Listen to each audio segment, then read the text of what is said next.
بسم اللہ الرحمن الرحیم۔ السلام علیکم۔ حدیث پاک میں آیا ہے کہ ایک صحابی نبی کریم صلی اللہ علیہ وسلم کی خدمت میں حاضر ہوئے اور عرض کیا، اے اللہ کے نبی صلی اللہ علیہ وسلم، میرا ایک اونٹ ہے، میں سارا دن محنت مزدوری کرتا ہوں اور اس اونٹ پر سامان لاتا ہوں اور میں اس کے دانے پانی کا پورا خیال رکھتا ہوں، لیکن جب میں رات کو آ کر سوتا ہوں تو کبھی کبھی وہ ایسی دردناک آواز نکالتا ہے کہ میری آنکھ نہیں لگتی۔ اب میں آپ صلی اللہ علیہ وسلم کی خدمت میں حاضر ہوا ہوں، آپ صلی اللہ علیہ وسلم دعا فرما دیجئے کہ میرا اونٹ مجھے رات کو سونے دیا کرے۔ نبی کریم صلی اللہ علیہ وسلم نے جب یہ بات سنی تو فرمایا کہ ہم نے مدعی کی بات سن لی، اب مدعا علیہ کو بھی بلائیں گے۔ چنانچہ اونٹ کو بلانے کا حکم دیا گیا۔ کتابوں میں لکھا ہے کہ جب اونٹ کو پیغام دیا گیا تو اونٹ بڑے ادب و احترام کے ساتھ چلتا ہوا بارگاہ نبوت میں حاضر ہوا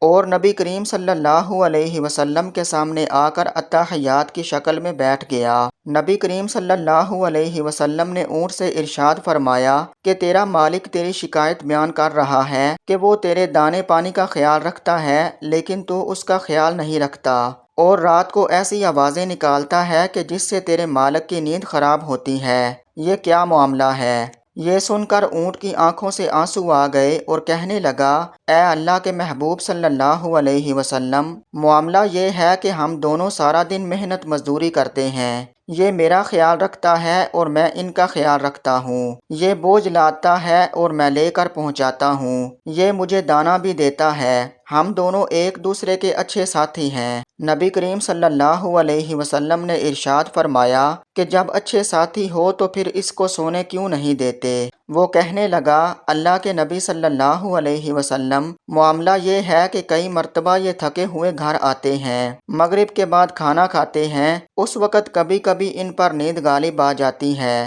تو دل میں سوچتے ہیں کہ میں تھوڑی دیر کے لیے کمر سیدھی کر لوں، پھر میں اٹھ کر عشاء کی نماز پڑھ لوں گا، لیکن جب کمر سیدھی کرنے کے لیے لیٹتے ہیں تو نیند گہری ہو جاتی ہے، انہوں نے عشاء کی نماز نہیں پڑھی ہوتی، رات کو کافی دیر ہو جاتی ہے، چونکہ میں قریب ہوتا ہوں اس لیے مجھے نیند نہیں آتی کہ اگر ان کی نماز قضا ہو گئی تو کہیں ایسا نہ ہو کہ قیامت کے دن اللہ تعالیٰ مجھ سے پوچھے کہ تو نے اپنے ساتھی کو کیوں نہیں جگایا تھا تاکہ وہ میرے حکم کی پابندی کر لیتا۔ اے محبوب صلی اللہ علیہ وسلم، تھکاوٹ کی وجہ سے میرے اوپر بھی نیند کا غلبہ ہوتا ہے، مگر میں اللہ تعالیٰ کے جلال و شان کی وجہ سے ڈرتا ہوں اور دردناک آوازیں نکالتا ہوں کہ میرے مالک اٹھ جا اور اپنے مالک کی بندگی کر لے۔